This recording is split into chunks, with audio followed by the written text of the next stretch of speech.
Hello guys, আজকে চলে এলাম মরশুমের প্রথম বিয়েবাড়ির ব্লগ নিয়ে। এখানে বিয়েবাড়িটায় আমরা গিয়েছিলাম আমাদের বাড়ি থেকে অনেকটা দূরে চাঁদপাড়াতে। প্রায় আমরা দুপুর 2টো নাগাদ বেরিয়ে পড়েছিলাম। দুপুর 2টো নাগাদ ব্যারাকপুর স্টেশন থেকে ট্রেনে উঠে আমি আর মা এখন যেতে শুরু করে দিয়েছি বিয়েবাড়ি। দুপুর 2টোতে বেরিয়ে আমরা প্রায় পৌঁছেছিলাম। দেখো এখানে পুরোপুরি সন্ধে সন্ধে হয়ে এসছে। বিয়েবাড়ি পৌঁছাতে পৌঁছাতে প্রায় 7টা বেজে গেছিলো। আর এরপর আমরা এখন এই বিয়েবাড়িটায় ঢুকছি। বিয়েবাড়িটার ডেকোরেশন খুব সুন্দর ছিল, প্রচণ্ড সুন্দর, একদম রাস্তার ধারের বিয়েবাড়ি ছিল। আর এই বিয়েবাড়ির ভেন্যুটা এমন জায়গায় ছিল যে ওদের নিজেদের বাড়িতেই অনেকটা জায়গা, তাই ওরা এখানেই প্যান্ডেল করেছিল।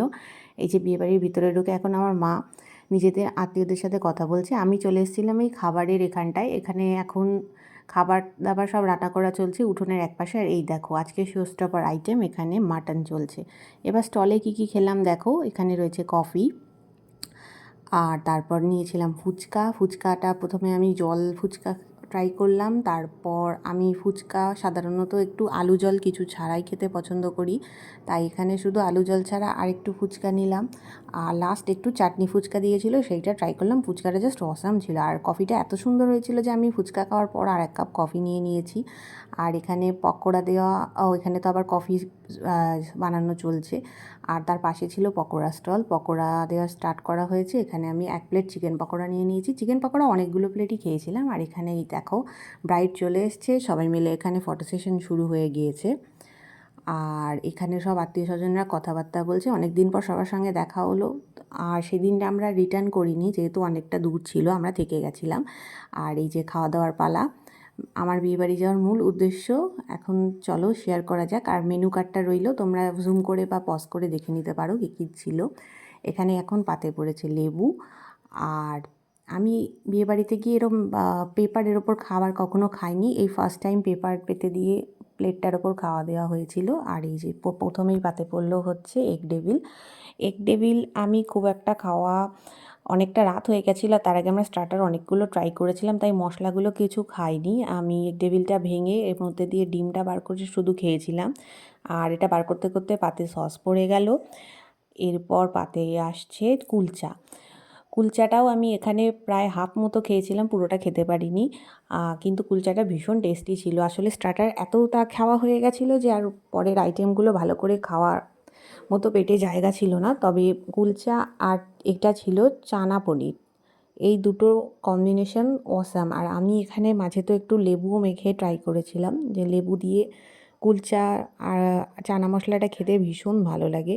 আর এই দেখো পনির, একটা পনির পেয়েছিলাম, সেটাকে ভেঙে খেয়ে নিলাম। আর এই যে লেবু দিয়ে কুলচা খাওয়ার এখন পালা চলছে।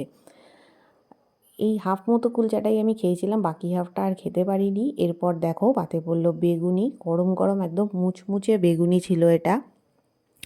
এরপর পাতে আসছে সাদা ভাত। আর এরপর কিছুক্ষণ পর পাতে পড়তে চলেছে মুড়িঘণ্টর ডাল, মাছের মাথা দিয়ে মুড়িঘণ্টর ডাল, বেগুনি, আর তার সঙ্গে যদি একটু লেবু চিপে খাওয়া হয়, তাহলে বাঙালি বিয়েবাড়িতে এর চেয়ে ভালো বেস্ট কম্পো আর কিচ্ছু হতে পারে না। এরপর রয়েছে কাতলা কালিয়া। কাতলা কালিয়াতে আমি একটা পেটির পিস নিয়েছিলাম, কারণ আমি পেটির পিস খেতেই বেশি ভালোবাসি। আর একদম ফর্চুনেটলি এটা একটা তেল তেল ঘি ঘি মতো পিস ছিল, যেটা আমার ভীষণ পছন্দের পিস। এখানে ভাত দিয়ে সেটা আমি ভালো করে খাচ্ছি।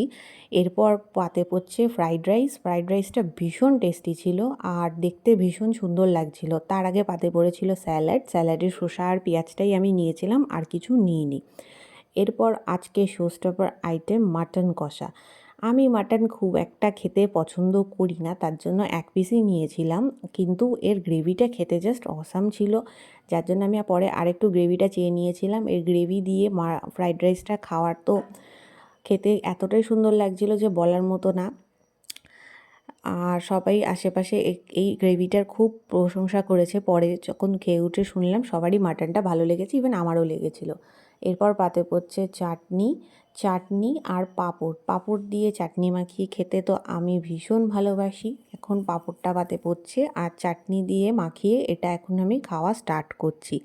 আর এরপরে আসবে মিষ্টির পালা। মিষ্টির মধ্যে দু রকম ছিল, রসগোল্লা আর চমচম। রসগোল্লাটা আমি নিইনি, চমচমটা নিয়েছিলাম।